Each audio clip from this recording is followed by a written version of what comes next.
les amis, pardonnez mes yeux pochés, j'ai fait une grosse nuit après une semaine de travail intensif, donc ce matin j'ai les gros yeux, mais j'ai une idée dont je voudrais vous parler quand même, malgré ma tête toute bouffie.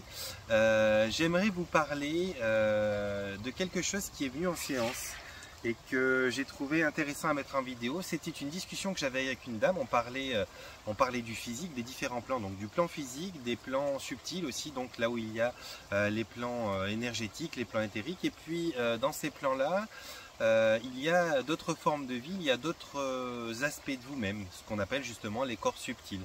Alors pour ceux qui connaissent un petit peu, vous trouverez ces informations surtout dans les lectures par exemple de bouquins qui traitent de l'Ayurveda ou ces choses-là. Là vous aurez l'explication, alors il y aura l'explication des chakras, des auras, des choses comme ça, mais là on parle des corps. Alors les corps, vous avez le corps mental, le corps émotionnel, le corps cosaque, le corps causal, le corps christique, le corps bouddhique, etc. Certaines cultures vont vous parler de tant de corps, d'autres vont vous parler d'un peu moins de corps, d'autres d'un peu plus.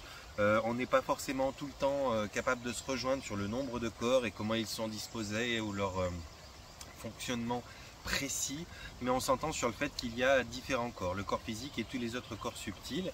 Et ces corps-là, eh bien, on peut interagir avec, on interagit avec déjà inconsciemment, mais on peut interagir avec consciemment. Et surtout, eh bien, ils sont une autre partie de nous. Vous avez différentes parties de vous qui sont à l'œuvre dans l'expérience de vie, et ces corps-là sont aussi une partie de vous. Mais il y a plein d'autres choses dans ces plans-là, dans ces plans de l'invisible, et ces autres choses, ce sont des choses que vous priez parfois, comme les archanges, comme les anges, comme les séraphins, comme tout un tas de guides que vous pouvez avoir, auxquels vous vous adressez, comme des personnes éventuellement que vous aviez dans votre entourage ou votre famille ou votre cercle amical, amoureux ou social, et que vous avez perdu mais que vous continuez à prier parce qu'ils sont peut-être détachés de leur corps physique, mais ils sont quand même existants sur d'autres plans, des plans plus subtils, plus éthériques. Il y a également des entités, des parasites qui sont là, il y a tout un tas de choses, vraiment c'est pas ce qui manque. Et si vous voulez, si on essaye de représenter la chose géographiquement, donc je vais vous le faire simple, hein, même si c'est pas exactement comme ça parce qu'on parle de plans, mais si on devait décrire ça géographiquement, disons qu'on aurait tout en haut eh bien, les corps supérieurs, là où se trouve aussi votre esprit, votre âme, votre conscience. En dessous, vous auriez les corps énergétiques, en dessous les corps éthériques et en dessous le corps physique. Un des premiers corps subtils qu'on a tout au-dessus de nous, dans les plus proches du physique, dans les premiers, on a l'émotionnel et le mental. Ce qui veut dire que votre corps mental, là où se trouve la substance de vos pensées finalement, l'usine à penser, l'usine à créer, eh bien votre corps mental il est tout près de vous, mais il n'est pas dans le corps physique. Donc vous ne l'avez pas là, maîtrisé, quelque part, stocké. Il n'a rien à voir avec le cerveau en tant que tel. Le cerveau est une interface, mais le corps mental en tant que tel, c'est un corps qui produit de la pensée, qui va faire tout un tas de choses qui sont sur un plan un petit peu plus subtil. Et sur ce plan subtil, il y a déjà toutes sortes d'entités, de choses qui sont là. Ça veut dire que, imaginons qu'on veuille interagir avec un être humain physique, on va avoir l'être humain physique en face de soi et soi qui est en face de cet être humain physique. Moi je vais voir son corps, lui il va me voir moi, je vais voir le décor dans lequel on a installé, lui il va voir le décor dans lequel on a installé, et c'est tout autant de repères qu'on a l'un l'autre pour savoir, tiens je discute avec une femme, ou je discute avec un homme, etc. Et puis je vois qu'il y a une sorte d'énervement ou un apaisement. J'ai tout un tas de repères qui seront à ma disposition pour pouvoir jauger de la discussion que j'ai et de savoir si cet échange, il est un échange plutôt doux, plutôt énervé, etc. Sur les plans supérieurs, il y a d'autres actions qui sont à l'œuvre et qu'on ne voit pas forcément. Par exemple, ce qui se passera dans le corps mental, dans le corps émotionnel, dans le corps causal, dans le corps christique, etc. de la personne en face de vous, ça, normalement, il y a peu de chances que vous en soyez conscient. Vous verrez ce qui se véhicule, ce qui se manifeste là, dans son corps physique, mais pas forcément comment vont s'organiser les choses dans son corps mental ou dans son corps émotionnel ou dans son corps christique, etc. Et cette personne en face de vous, elle n'aura pas non plus forcément la capacité de voir cette chose se manifester en vous. Mais, par exemple, son corps mental, son corps émotionnel, lui, est en face de votre corps mental et votre corps émotionnel. Donc ça veut dire qu'ils sont sur le même plan, ils se voient aussi bien que vous voyez la personne physique en face de vous, et donc ils sont déjà capables à un autre niveau d'interagir ensemble. Alors, C'est des choses qui se font malheureusement pas forcément trop en conscience pour la plupart des êtres humains, mais c'est quand même quelque chose qui existe, qui arrive. Et dans ce plan-là où je vous disais, eh bien, il y a tout un tas d'entités, il y a tout un tas de personnes défuntes, il y a tout un tas de guidances, il y a tout un tas d'entités joueuses, il y a tout un tas de choses démoniaques, il y a tout un tas de choses.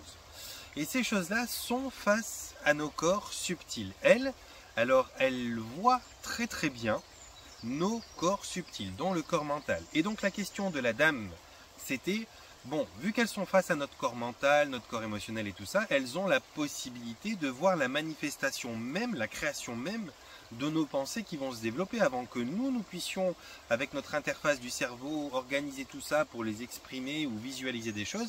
Elles sont déjà là à fabriquer quelque chose quasiment à poil devant les entités qui les observent. Et je lui dis effectivement, oui, c'est ça. C'est pour ça que souvent les entités, elles ont un temps d'avance sur nous et qu'elles sont capables de nous manipuler un petit peu ou de jouer sur nos peurs. C'est parce qu'elles sont en lecture directe avec ces corps-là. C'est le domaine dans lequel elles évoluent et donc elles voient très bien qu'est-ce qui nous fait peur, qu'est-ce qui nous rassure, à quoi on croit et elles sont donc capables tout à fait facilement de pouvoir prendre des informations comme le nom, le prénom de notre père, de notre mère ou d'autres personnes et donc c'est pour ça qu'on va avoir des entités qui vont être capables de nous sortir lorsqu'elles ont envie d'interagir avec nous et de nous embêter, qui vont être capables de nous sortir des informations qu'on croit qu'on est les seuls à connaître. On va se dire attends, c'est pas possible que ce nom soit sorti ou que cette chose été dit comme ça, c'est pas possible, il y a quoi qui le sait? Ben, c'est parce que cette entité, cette conscience qui interagit avec vous, elle est sur un plan où elle a la lecture même de vos pensées, de votre mémoire, parce qu'elle est face à votre corps mental que vous ne voyez pas, mais elle est sur le même plan. Et donc, pour ceux qui ont un petit peu de connaissance des théories, un petit peu sur les plans d'existence, comment ça fonctionne, vous aurez parmi d'autres théories, moi c'est une théorie à laquelle j'adhère parce que dans mon milieu d'évolution, j'ai beaucoup d'informations qui viennent là-dessus, de plein de gens différents, de moi dans mes propres enquêtes et puis de mes investigations et de mes lectures. C'est la théorie qui a toujours été la plus propice à me certifier que le cadre de ce que je vois et de ce que j'expérimente est bien en rapport avec ce que j'en ressens. Et cette théorie-là, c'est la théorie de la matrice artificielle. Alors, il y a tout un tas de matrices dans l'univers, vous me direz, la matrice de notre galaxie, la matrice de notre système solaire, la matrice de notre univers et des différents multivers autour, sont tout autant de matrices, comme vous pouvez avoir la matrice d'une femme sur Terre, qui est la matrice dans laquelle évolue un bébé avant qu'il ne naisse. La matrice, c'est juste une espèce de poche, si on peut dire ça vulgairement, qui abrite un système d'existence et puis de choses qui interagissent les unes avec les autres. Et il y a au sein de la matrice qu'on pourrait appeler la matrice christique, que certains appelleront la source, d'autres l'univers, d'autres l'existence, d'autres Dieu, peu importe. Il y a au sein de cette matrice donc tout un tas de matrices. On pourrait même dire que c'est Dieu, si on devait lui donner une appellation, qui s'expérimente lui-même à travers tout un tas d'états d'être. Alors il y a des états d'être physiques, éthériques, énergétiques, etc. Et il y a sûrement tout un tas d'autres états d'être que je ne pourrais même pas nommer, dont j'ai pas la conscience et dont j'aurais pas la culture de vous parler.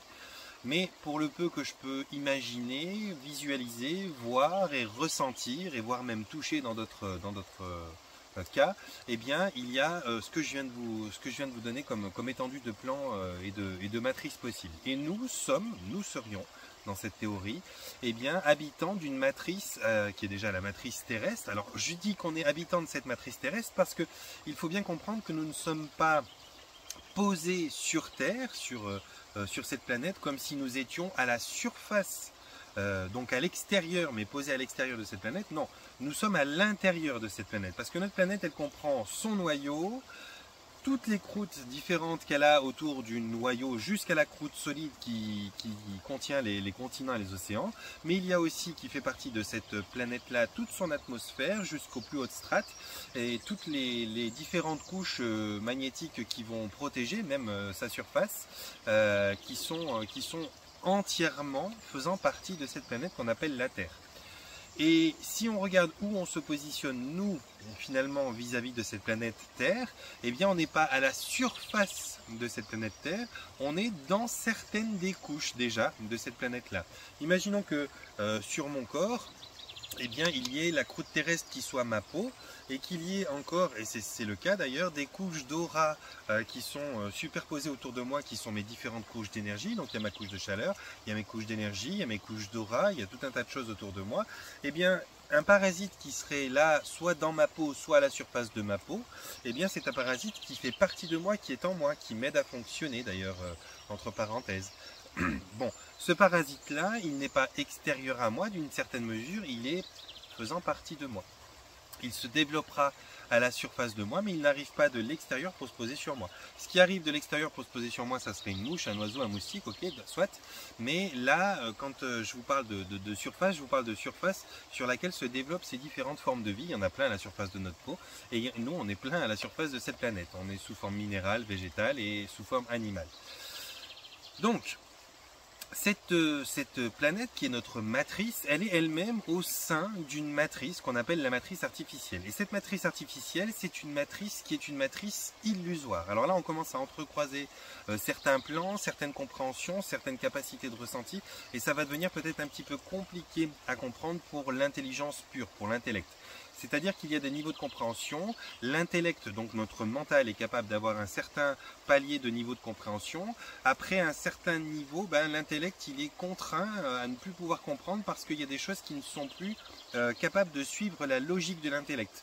Mais ce n'est pas parce que cette logique de l'intellect a trouvé son plafond que la possibilité d'existence de ces autres concepts et autres choses ne sont pas. Elles sont toujours capables d'exister. Simplement, notre logique mentale va s'arrêter là.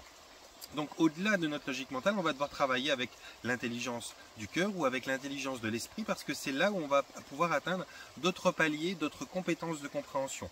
Votre mental, il va pouvoir comprendre beaucoup de choses sur la mécanique de votre voiture, sur la mécanique de votre cafetière, sur comment laver vos fenêtres, etc. C'est super. Mais sur la mécanique de l'amour, par exemple, il devient assez limité. Parce que l'amour, pour lui, doit avoir une certaine logique et le cœur, il a une logique qui est bien différente. On dit d'ailleurs le cœur a ses raisons que la raison ignore. C'est-à-dire que le raisonnement du cœur n'est pas le même raisonnement que du mental. Et le raisonnement de l'esprit est encore un autre raisonnement. Donc, on va avoir sur cette compréhension de matrice artificielle besoin de dépasser la compréhension pure de notre mental et de dépasser le fait de croire que la logique voudrait que ce soit possible ou pas possible ce que je vais vous raconter parce qu'il y a une autre logique sur d'autres plans. Donc la matrice artificielle dont nous parlons, c'est une matrice artificielle qui est une matrice illusoire, c'est-à-dire que tout ce que vous croyez être toucher, sur quoi vous vous asseyez, l'eau de la rivière que vous pouvez, elle est fraîche, que vous pouvez récolter, les différents animaux avec lesquels vous pouvez interagir, eh bien à la fois c'est là et à la fois ça n'est pas là. Beaucoup d'expériences scientifiques, beaucoup d'émissions intéressantes sur les neurosciences ou d'autres choses, même les sciences appliquées en niveau quantique, vous expliquent ça longuement mais très bien, mieux que moi en 5 minutes dans une vidéo, et vont vous parler du fait que tout n'est qu'illusion. Et ils se basent sur le fait que si on envoie certaines informations à certaines parties de notre corps ou du cerveau, notamment toute la terminaison nerveuse et des parties des régions de notre cerveau, eh bien on va pouvoir avoir des réactions qui sont tout à fait indiquées pour d'autres choses que le stimuli qu'on a envoyé. C'est-à-dire, je vous donne un exemple, imaginons que vous mangiez comme ça, vous croquiez une noisette, crac, vous croquez cette noisette et vous en apercevez tout de suite le goût, l'odeur, vous savez qu'elle a ce goût-là. Vous pouvez même dire si elle est plutôt une jeune noisette ou si c'est une noisette qui est en train de commencer à être périmée. Eh bien, suivant les stimuli électriques avec des électrodes que je vais pouvoir placer à des endroits de votre cerveau et la variation de fréquence que je vais pouvoir utiliser, je vais pouvoir vous faire recevoir l'impression d'avoir le goût de noisette dans la bouche.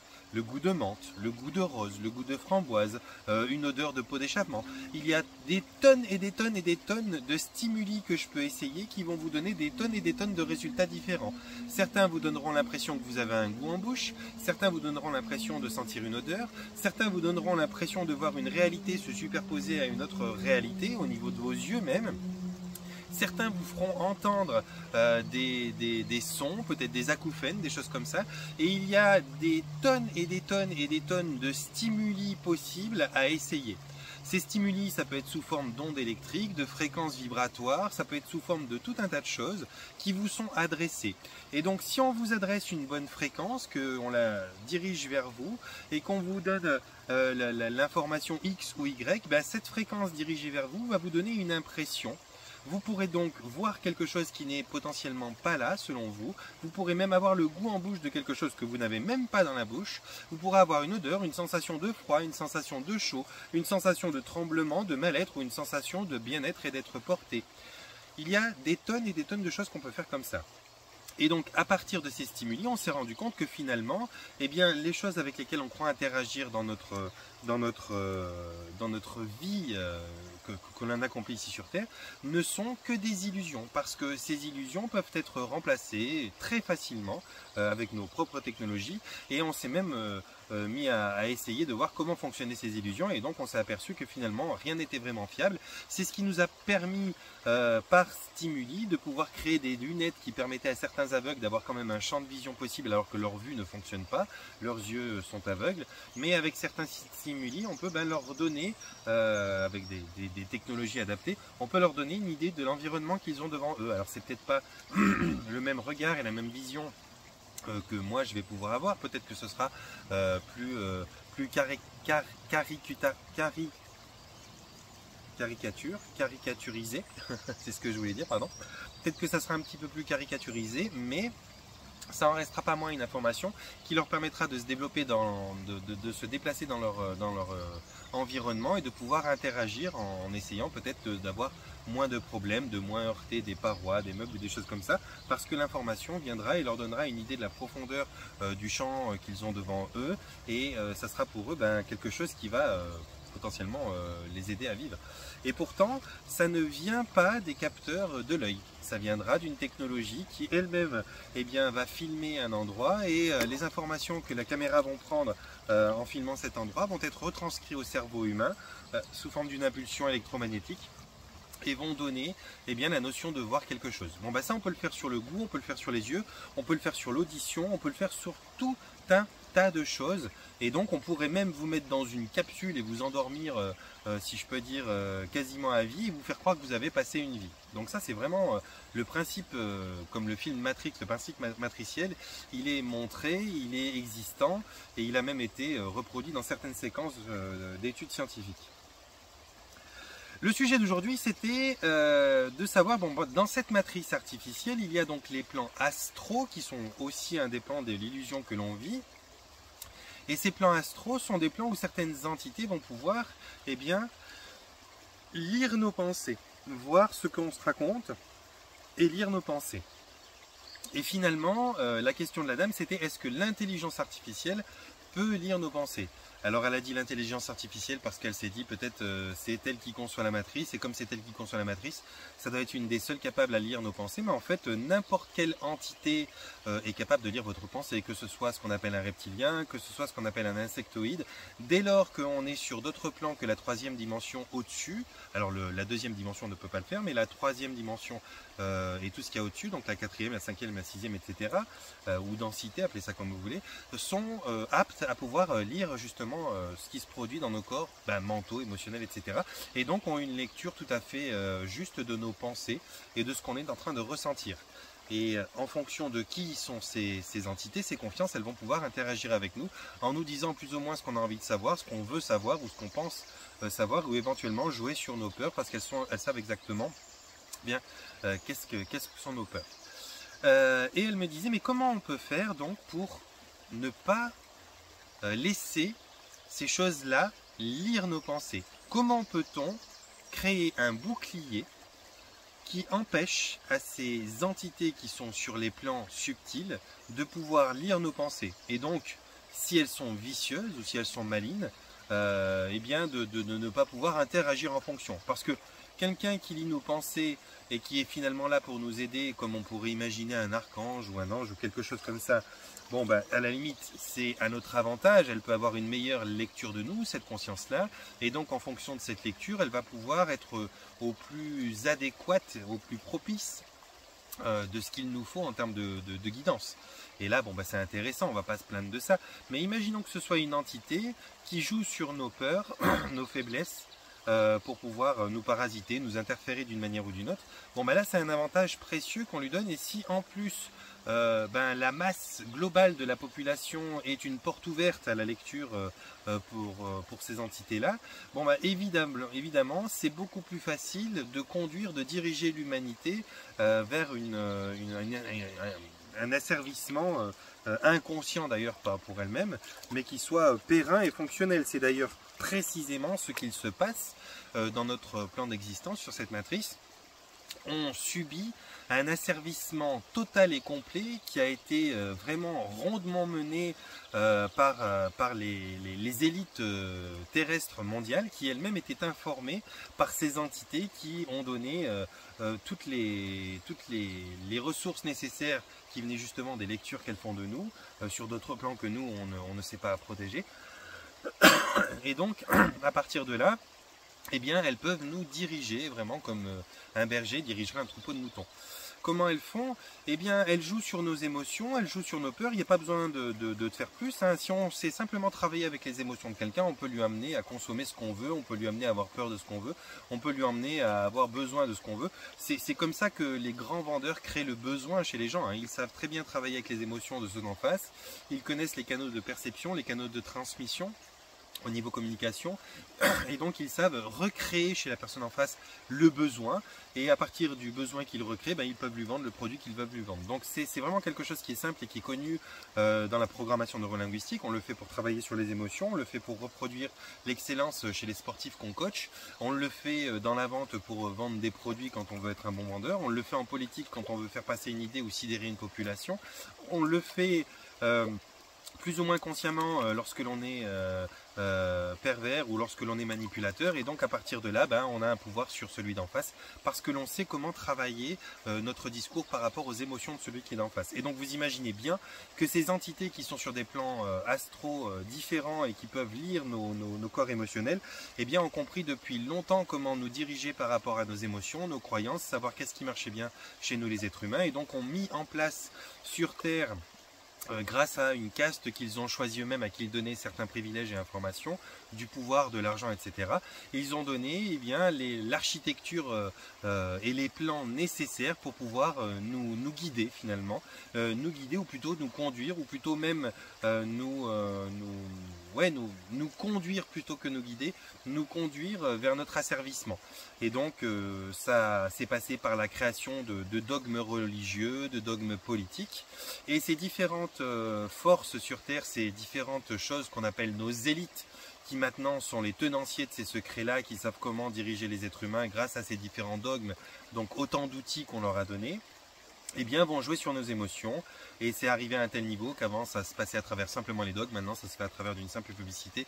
Une simple publicité aujourd'hui connaît les codes de couleur, les codes de flash nécessaires, les sons appropriés, et puis les mots qui vont vous permettre d'incruster, pas d'incruster, mais d'intégrer profondément une donnée qu'ils veulent que vous intégriez.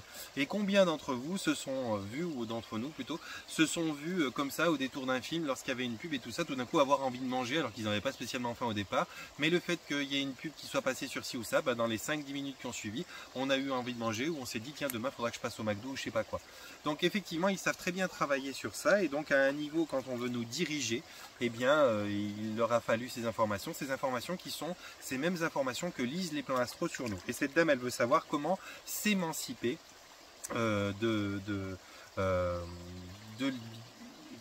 la production de pensée qui soit lisible par ces différentes consciences qui sont là dans les plans astro. Elle m'a dit mais comment on fait pour que l'intelligence artificielle, c'était dans sa question, ne puisse pas lire mes pensées, et donc par cascade toutes les autres entités ne puissent pas lire mes pensées. Eh bien en fait je vais vous le dire, parce que c'est relativement simple, théoriquement c'est relativement simple de savoir comment produire des pensées qui ne sont pas lues par les différentes entités, et donc ça met ces entités dans l'impossibilité quelque part de pouvoir savoir comment agir avec nous pour obtenir ce qu'elles veulent. Simplement, je vous donne l'aspect théorique, mais au niveau pratique, c'est beaucoup de travail de montée en conscience et de connaissance de soi qu'il va falloir opérer pour pouvoir être 24 sur 24 totalement indétectable au niveau de ces entités. Et ces différentes choses que vous devrez mettre en place pour y arriver vont vous demander de vraiment vous connaître vous-même, de prendre du temps pour vous-même et de vous accomplir. Mais c'est possible. En gros, eh bien, si vous le voulez, dans cette matrice artificielle, il y a différents implants qui ont été posés. Ces différents implants qui ont été posés, indépendamment de tous ceux qu'on enlève en séance, sont des implants qui vont rester quasiment tout le temps, qu'on n'enlève pas forcément en séance, parce qu'ils demandent d'être à un autre niveau pour pouvoir substituer le fonctionnement et l'utilité de cet implant avec un autre fonctionnement. En l'occurrence, les implants principaux, ceux dont je vous parle, c'est pour les 7 chakras que vous avez, donc depuis la racine jusqu'à votre couronne, vous avez des chakras. Ces chakras sont les premiers implants énergétiques qui ont été mis à l'être humain quand il s'incarne dans la matrice artificielle pour pouvoir générer certains centres d'énergie qui lui font devoir opérer une certaine hygiène de vie. Il fonctionne avec des choses qui peuvent tomber en panne, c'est autant de choses qui peuvent tomber en panne, autant de choses qui peuvent être réglées, qui peuvent être déréglées, donc vous imaginez bien l'intérêt de cet implant. C'est comme si d'un point A de votre batterie jusqu'à la lumière qui illumine votre cerveau, je mettais 15 interrupteurs. Bon ça me fait autant de chances de pouvoir couper la lumière qui vient à votre cerveau plutôt que de mettre directement un fil de la batterie à votre lumière pour que vous vous en serviez et qu'il n'y ait pas de problème. Je mets 15 interrupteurs et puis si tout d'un coup vous en tenez un et un deuxième parce que vous voulez les protéger, comme vous avez que 2 bras et qu'il y en a 15, même si vous mettez vos 2 bras et vos 2 pieds sur les 4 interrupteurs que vous voulez protéger, il y en a encore derrière 11 que je peux éteindre ou allumer, donc ça me laisse un certain pouvoir sur vous. Eh bien on a 7 chakras principaux qui sont posés pour que on puisse finalement nous contrôler d'une certaine manière. Ça commence déjà par là, ça nous évite d'avoir une connexion directement verticale. Maintenant il y a aussi, et celui-là c'est le plus important de tous les implants qui sont posés sur l'être humain en expérience sur Terre, c'est l'ego. Et c'est de celui-là qu'on va parler aujourd'hui, c'est à celui-là qu'on va s'intéresser parce que c'est celui-ci qui est directement en lien avec notre corps mental. L'ego, il est posé justement au niveau du corps mental. Il est actif à travers son interface dans le cerveau humain qui est la partie qu'on appelle le cerveau reptilien. Oui, ça commence à faire des liens si d'ailleurs vous cherchez. Et donc le cerveau reptilien qui est directement en lien avec l'ego qui lui est posté dans le corps mental sont deux choses qui sont les espèces de comment on pourrait appeler ça? C'est un peu le système Bluetooth de l'être humain qui se connecte à l'astral. Et l'astral, grâce à ce système Bluetooth, eh bien, il peut lire nos pensées. Il peut finalement voir ce qui va nous arriver. Il peut voir directement les émotions qui sont ressenties. Parce que toutes, sans aucun tri finalement, passent quasiment par le mental et donc vont passer par l'ego. Et donc sont perceptibles à partir de là. Ce qui veut dire que si vous voulez ne plus être perceptible, il vous faudrait maintenant faire toute action, avoir toute émotion et toute pensée qui soient des actions, des émotions et des pensées qui ne passent plus par l'ego. Donc il faut travailler à éliminer votre ego. Et quand je dis l'éliminer, c'est pas l'amoindrir, c'est pas travailler avec, c'est pas dire oui mais c'est quand même mon système de survie, etc. Non, je vous parle de l'éliminer vraiment, de tuer l'ego. Si vous tuez purement et simplement l'ego, ça n'empêchera pas à votre être d'être. Simplement, vous n'aurez plus du tout d'interface accessible pour les entités astrales et donc plus de possibilités pour eux de pouvoir savoir ce que vous pensez, de pouvoir savoir si vous leur mentez, si vous leur préparez un coup de Trafalgar, si vous leur préparez un nettoyage ou quoi que ce soit. Et donc, ils ne pourront pas vous doubler à chaque fois pour vous couper l'herbe sous le pied. Et donc, si vous pensez maintenant à partir d'aujourd'hui, par exemple, avec votre cœur en permanence, c'est-à-dire vous ne faites plus rien avec un système d'intérêt qui nourrisse votre orgueil, votre fierté, votre croyance sur vous-même, votre croyance sur l'environnement, mais uniquement avec votre cœur, en accueillant tout ce qui est avec un amour inconditionnel. Travailler avec son cœur, ça veut dire se détacher totalement de ce qu'on croit être le bien, le mal. C'est vraiment produire des pensées et avoir des actions qui sont des expériences pures en étant dans l'accueil profond et parfait de tout ce qui est en face de vous. L'accueil, ça n'a rien à voir avec l'attente. Quand on est avec quelqu'un, en général, on est plus dans l'attente que cette personne, si on lui dit bonjour, elle nous réponde bonjour, que si on lui tend quelque chose, elle nous dise merci, que si on fait un effort pour elle, elle en produise un pour nous en retour, etc. Ça, c'est travailler dans le mental et dans l'ego. Mais lorsque l'on est donc dans l'attente, Mais lorsque l'on est dans le cœur, on n'est plus du tout dans l'attente, on est dans l'accueil, et donc on donne et on accueille d'une façon vraiment simple. On n'est pas du tout dans le phénomène de tiens je te donne donc tu me rendras, tiens je vais t'aider là donc c'est normal que tu me rattrapes quand je vais tomber là. Non, non, on est dans l'accueil, on aide quelqu'un en donnant sans rien attendre en retour, et donc quand on n'a pas en retour, on n'est pas du tout, on accueille ça aussi parfaitement bien. Et donc on est tellement dans le cœur et tellement pas dans l'ego, que la fréquence nécessaire à faire fonctionner cet implant-là n'est pas du tout actif, l'ego n'est donc pas du tout actif lui-même, et donc toute la sphère mentale et le corps mental qui est censé, être lu par ces différentes entités, ne peut plus être lu. Donc si vous voulez savoir comment vous détacher de la possibilité pour les entités d'être lues, de vous lire, pardon, je m'embrouille dans mes mots, de vous lire et de savoir comment se moquer de vous ou interagir avec vous, eh bien vous devez vous mettre à penser avec votre cœur tout d'un coup. Et qu'on s'entende bien. Penser avec votre cœur, ça ne veut pas dire penser tout le temps ce que vous appelez gentil ou aimant. Le cœur, il a une intelligence particulière qui n'est pas du tout affectée à des croyances qui sont des croyances de bien ou de mal.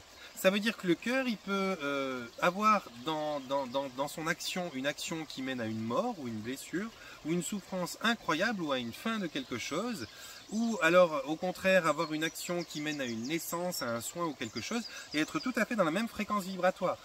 Parce que pour lui, il accueille toutes les choses comme étant l'expérience. Il n'y a pas de bien ou de mal, de vie ou de mort. D'ailleurs, le cœur, si vous regardez votre cœur, les seuls phénomènes qu'il fait tout le temps, c'est vivre, mourir, vivre, mourir. Il bat. Donc il bat la vie, il bat la mort, il bat la vie, il bat la mort. Vous avez votre premier battement de cœur, c'est la vie qui s'enclenche, et vous avez votre dernier battement de cœur, c'est la vie que vous rendez. Bah ça, il le fait, lui, c'est sa nature. Donc il n'a pas de jugement sur la mort ou sur la vie, il n'a pas de jugement sur je m'expanse ou je me rétracte. Il a vraiment que ce fonctionnement-là, il n'est pas soumis du tout, ce fonctionnement-là, à ses pensées ou à son ego. Donc il fonctionne différemment, et donc il va pouvoir ne pas être affecté outre mesure. Oh, il y a un héron qui est juste... Vous n'allez pas le voir, j'imagine, parce qu'il est trop, mais il était juste... il était bon. Il va juste avoir cette façon de fonctionner qui est sur un autre niveau de compréhension de ce que vous avez avec votre mental. Et donc, il est dénué des pensées, déjà, et il est dénué de systèmes de croyances qui sont dans le bien et le mal. Et donc... vous n'allez pas voir, si vous commencez à penser avec le cœur, pensez d'une manière qui est totalement inconditionnelle. Moi je le dis souvent, l'amour inconditionnel, c'est quand on t'aime tellement qu'on n'en a rien à foutre de ta gueule. Je l'ai même dit dans une vidéo un peu de façon provoque, mais c'est vraiment ça. Je veux dire, l'être... juste un instant, j'ai pas de chiqui. Je suis désolé, j'ai mon chien qui a broyé quelqu'un. Alors, je vous disais quoi? Parce qu'on se rend pas compte comme ça, mais j'ai coupé 2 minutes. Je vous disais quoi? Je vais retrouver ça vite fait. Donc le cœur, le mental, le cœur, oui voilà, l'amour inconditionnel, c'est la journée. Voilà, l'amour inconditionnel, c'est vraiment inconditionnel. On ne vous aime pas parce que vous êtes beau, on ne vous aime pas parce que vous êtes gentil, on ne vous aime pas parce que vous faites juste, on vous aime dans vos travers, on vous aime dans votre beauté, on vous aime dans votre force, dans votre faiblesse, on vous aime de toutes les façons, c'est inconditionnel. Et donc, si vous regardez ce qu'on appelle le regard divin sur la création, il ne cherche pas du tout à vous donner des récompenses ou des punitions. Donc, son amour n'est pas récompensé ou puni en fonction de si vous faites bien ou si vous êtes gentil ou si vous êtes beau ou pas. Il vous aime quoi qu'il en soit. Il vous aime de la même force tous autant que vous êtes. Les meurtriers de cette planète, les violeurs, comme les sauveurs et puis les soignants. C'est le même amour. D'ailleurs, il ne descend jamais ici-bas dans l'expérience terrestre pour dire « Oh, bouge pas, je vais enlever cet enfant de la voiture qui se dirige vers lui pour le protéger de cet accident qu'il va avoir. » Ou alors « Tiens, je vais sauver cette dame qui meurt un petit peu trop tôt à mon goût parce qu'elle a sauvé tellement d'êtres humains, chose comme ça, 40 ans c'est trop tôt, je vais lui empêcher de mourir de ce... » Non, jamais, jamais, jamais, jamais il n'intervient. Il nous aime avec une confiance tellement absolue qu'il n'interagit pas. Il n'y a pas d'ingérence, quelle qu'elle soit, de l'univers dans notre vie. Donc on peut expérimenter tout, des plus jolies choses, si on peut dire comme ça, qui produisent et qui construisent, jusqu'aux plus abjectes des choses qui détruisent et qui rendent mal. Ça, on peut l'expérimenter sans qu'il y ait jamais une seule ingérence de la part de Dieu, parce qu'il nous aime de façon inconditionnelle et il est dans l'accueil d'absolument tout ce qui peut se passer. Il s'expérimente lui-même à travers tous les pôles possibles de l'expérience. Donc, c'est ça l'inconditionnel, c'est ça le pouvoir de votre cœur. C'est pas du tout croire que tout est beau, tout est rose, on ne fait qu'aimer tout le monde et tout. Non, on aime mais on aime tout. On aime autant prendre une tarte dans la gueule qu'une caresse sur le visage. On aime autant voir quelqu'un se faire tuer devant nous que quelqu'un venir à la vie devant nous. C'est vraiment ça, l'amour inconditionnel. C'est peut-être un concept un petit peu difficile à accepter pour certaines personnes. Certaines personnes vont s'offusquer et dire mais il dit n'importe quoi. Non, non. C'est vraiment ça. Quand on parle d'inconditionnel, on est d'inconditionnel inconditionnel. On ne va pas inconditionnel 9 sur 10, quoi. C'est 10 sur 10 inconditionnel. Donc là, si vous pensez de cette manière-là, vous allez aussi vous retrouver à penser d'une manière qui est uniquement spontanée. C'est-à-dire que vous ne penserez que tout de suite pour tout de suite. Vous n'êtes plus à préparer demain, vous n'êtes plus à préparer cet après-midi, vous avez uniquement une pensée de tout de suite pour tout de suite, comme beaucoup d'animaux le font. Et donc, comme vous pensez tout de suite spontanément, vous ne pensez plus avec votre sphère mentale qui produit des choses dans son corps mental et qui vous les envoie dans l'interface cerveau pour que vous puissiez, avec un système assez bien fait, et bien préparer ce qui va se passer dans l'après-midi. Mais là, vous pensez directement avec l'esprit, autrement dit, vous ne pensez plus, mais vous êtes directement en canalisation d'une autre partie d'existence qui est la pensée produite sur l'instant. Et donc, cette pensée produite sur l'instant qui est produite par vos corps supérieurs, par votre être ultime finalement, ce qu'on pourrait appeler votre moi supérieur, qui est une pensée spontanée, qui est une pensée spontanée, qui existe là depuis toujours et pour toujours et qui en même temps est totalement adéquate à vous, ce que vous êtes tout de suite, eh bien vous allez pouvoir penser avec ça et donc vous n'êtes plus du tout repérable pour les sphères astrales. Je sais que c'est un peu technique, c'est un peu compliqué, c'est surtout compliqué à expliquer, mais il y a ces façons de penser là. La façon de penser qui est produite par le mental et qui est donc régie par l'ego et qui fait rendre lisible totalement votre système d'émotions et de sentiments, et donc ça fait qu'on peut lire dans vos pensées dans la sphère astrale. Et il y a la pensée qui est la pensée de l'esprit, la pensée du cœur, qui est une pensée spontanée, qui n'est pas prévisible, qui est là sur l'instant et qui n'est pas fabriquée à un endroit qui doit être transmis ailleurs par votre cerveau, mais qui est fabriqué à un endroit qui est peut-être le savoir universel, la puissance même de l'Esprit Saint, et qui est directement, en même temps qu'elle est fabriquée, accueillie par vous. Donc c'est pas un phénomène de tiens je te livre la pensée, c'est un phénomène de je me connecte à la pensée, et donc c'est instantané, et donc il n'y a pas de filtre entre cette pensée et vous, et c'est fait avec le cœur, c'est inconditionnel, et comme il n'y a pas de filtre et qu'il n'y a pas de chaîne de transmission, il n'y a pas d'endroit dans la chaîne de transmission où une entité va pouvoir s'arrêter pour dire tiens ils vont lui livrer ça quoi. Non, elle le découvre en même temps que vous, et donc elle n'a plus de temps d'avance sur vous. Alors j'espère qu'à travers cette explication qui me paraît un peu brouillon quand même quand je m'écoute, vous aurez pu saisir la substance de comment en arriver à ne plus laisser vos pensées être lues par l'intelligence artificielle, les reptiliens, les insectoïdes ou autres races, parce qu'il y en a pléthore. Et j'espère surtout que vous allez pouvoir vous dire tiens c'est vers ça que je me dirige si vous cherchez à être invisible pour ces sphères-là. Et donc vous allez pouvoir le faire simplement. Par exemple, moi en séance, je le fais, alors je ne peux pas le faire 24 sur 24, ça demande une énergie colossale, j'ai pas une éducation et un mode sociétal autour de moi qui me permet d'être dans l'apaisement et le détachement suffisant pour pouvoir manifester ça à 24 sur 24, mais quand je suis en séance, par exemple, quand je suis vraiment bien concentré dans ma séance, là je le fais, c'est-à-dire que j'ai une sorte de stratégie d'écoute avec le client qui est avec moi, j'ai une sorte de stratégie de conduite pour le guider à se mettre en connexion avec d'autres parties de la compréhension et de la vie, et là mon écoute elle est vraiment adéquate à savoir si ça vient du cœur ou de l'esprit ou si ça vient du mental. Je vois tout de suite s'il y a du raisonnement, s'il y a de la logique, s'il y a du conditionnement, s'il y a une sorte de volonté d'influence, s'il y a une notion de bien et de mal, et dès que je capte ça, et bien tout de suite je ramène la personne à son esprit plutôt qu'à rester dans cette sphère mentale qui est plus ou moins là en train de traduire ce que l'esprit lui donne. Et donc dès lors que je fais ça, je vais conduire la personne à avoir un discours et une communication qui est beaucoup moins repérable par les éventuelles entités qui veulent essayer de venir polluer ou interférer la cliente ou la séance. Et même moi, dans ma façon très spontanée d'écouter les choses, je ne suis plus en prévision ou en préparation d'une écoute particulière ou d'une posture particulière. Je suis simplement connecté à l'instant présent, connecté à une forme d'écoute qui est particulière, qui est également une écoute du cœur, une écoute de l'esprit. Tout paraît plus froid finalement, c'est plus inconditionnel, donc c'est plus froid, c'est plus détaché, mais en vérité c'est de l'amour pur quoi. C'est de l'amour pur, et c'est un amour, vous savez l'amour pur quand il est vraiment beau, des fois il est assez ingrat.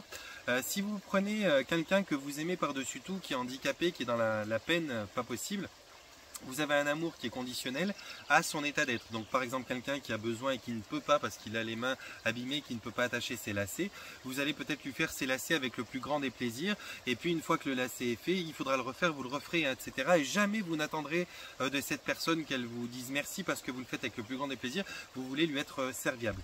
Mais si c'est un de vos enfants qui est en éducation, ou plutôt en élévation, parce qu'on élève un enfant, on l'éduque pas, on éduque un chien, on élève un enfant, on l'élève. Donc quand vous êtes avec un enfant et que vous allez vouloir lui enseigner des choses pour que lui-même devienne le plus rapidement possible indépendant et autonome et donc fiable dans la vie, eh bien vous allez pas lui faire son lacet, vous allez même être assez cru, lui dire non tu le fais, si tu le fais pas tant pis, hein, tes copains, tes copines se moqueront de toi, tu passeras pour celui qui ne sait pas faire ses lacets, tant pis, mais maintenant je t'ai montré assez de fois, à toi de le faire.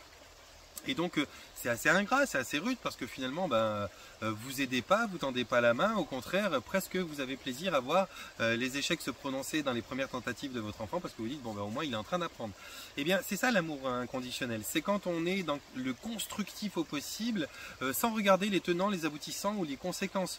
On a une idée qui est une idée constructive, on a une confiance absolue en ce qu'il y a en face de nous et on sait que il ou elle en est capable et à partir de là on lâche totalement notre ingérence finalement sur ses propres actions.